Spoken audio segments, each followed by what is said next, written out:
ശ്രീമദ് ദേവി ഭാഗവതം 18-ാം അധ്യായം. സൂതൻ വന്നിതു ശുകനെന്നതറിഞ്ഞു വിദേഹനാം മന്നവൻ പുരോഹിത സജീവ സമേതനായി ചെന്നുടൻ വിധി പോലെ പൂജിച്ചു വേദവ്യാസനന്ദനൻ തന്നെ പീഠം നൽകിയങ്ങിരുത്തിനാൻ. പിന്നെ പാൽ പശുവിനെ ദാനം ചെയ്ത ദീവപ്രസന്നനായവനോട് ഭ്രജിച്ചു കുശലവും. മുനിയും തത്പൂജനം കൈക്കൊണ്ടാൻ ക്ഷേമം ചൊല്ലിക്കനിഞ്ഞു ചോദ്യം ചെയ്തു രാജാവിൻ കുശലത്തെ. ആസനസ്ഥനായേവം കുശലം പൃച്ഛിക്കുമാ വ്യാസപുത്രനോടിതു ചോദിച്ചാൻ വിദേഹനും. ആത്മവിത്തമൻപ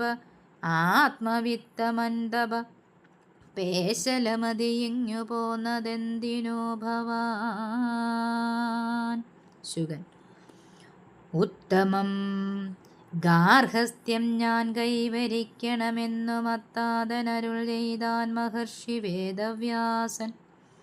താതൻ്റെതെന്നാലും അച്ചൊല്ലിനെ വകയാക്കിയിലേതുമേ ഗൃഹസ്ഥത ബന്ധമെന്നുറയ്ക്കയാൽ. ബന്ധമല്ലതെന്നച്ഛൻ ചൊല്ലിനാനെന്നിട്ടും നിർബന്ധമായതിനെ ഞാൻ ആദരിച്ചില്ലെന്നല്ല. എന്നെ അപ്പിതൃവാക്യമേറുന്ന സന്ദേഹത്തിൻ മുന്നിലേക്കെറിഞ്ഞിട്ടു മോഹിപ്പിക്കുകയും ചെയ്തു. അന്നില ശരിക്കച്ഛൻ കണ്ടറിഞ്ഞരുളിനാൻ. ഖിന്നനാകേണ്ട നീ പോയി വരിക മിഥിലയിൽ. ജനകന്യാഗം ചെയ്വോനവിടെ മരുവുന്നിതനഘൻ വിമുക്തനായെന്നല്ല ദരിദ്രിയേ. അവനം വിദേഹനായി ചെയ്യുന്നുമുണ്ടാധാത്രീ ധവനോ അവിദ്യയാൽ ബദ്ധനല്ലിഹദാനം. കായ്കിഴങ്ങുകൾ തിന്നും നീ പിന്നെ ഇക്കാര്യത്തിൽ ഭീകലർന്നീടാനില്ല സംഗതിയൊരു തെല്ലുമെൻ മകനുടൻ ചെന്ന ഭൂപനെ കാണുന്നാകിൽ നിന്മനോഗതം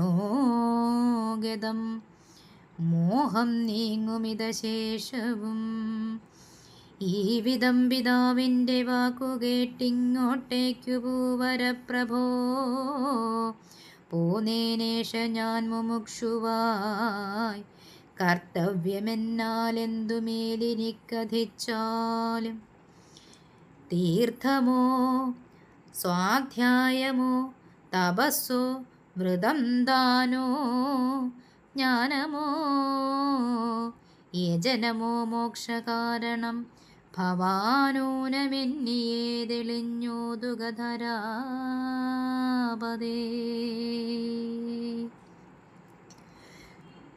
ജനകൻ മുക്തിയെ കൊതിക്കുവോനുപനീതനായി ഗുരുഭക്തനമണഞ്ഞിട്ടു വേദങ്ങൾ പഠിക്കണം.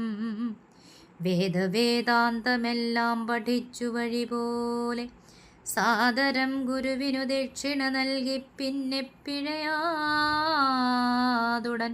സമാവർത്തനമതും ചെയ്തു വഴിയേ ഗൃഹം തന്നിൽ വേളി ചെയ്തിരിക്കണം.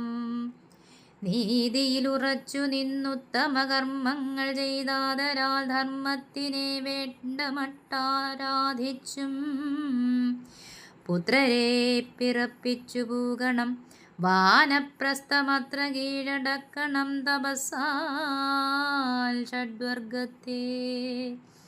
ശുദ്ധമാം വൈരാഗ്യത്തെ നേടണം, അതുമൂലം തദ്വാരാ വിരക്തനാം ഭിക്ഷുവായി വസിക്കണം.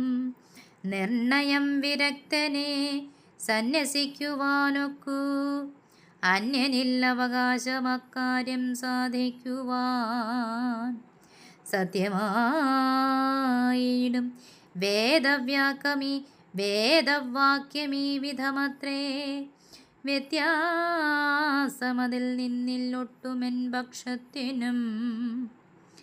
48 സംസ്കാരമറികതിൽ 40 ഗൃഹസ്ഥനു ചൊല്ലുന്നു മഹാത്മാക്കൾ.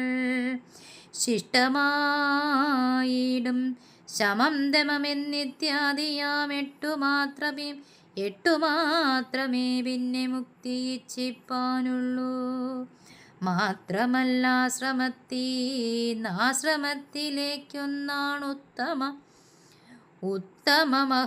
ഉത്തമമഹർഷിമാർ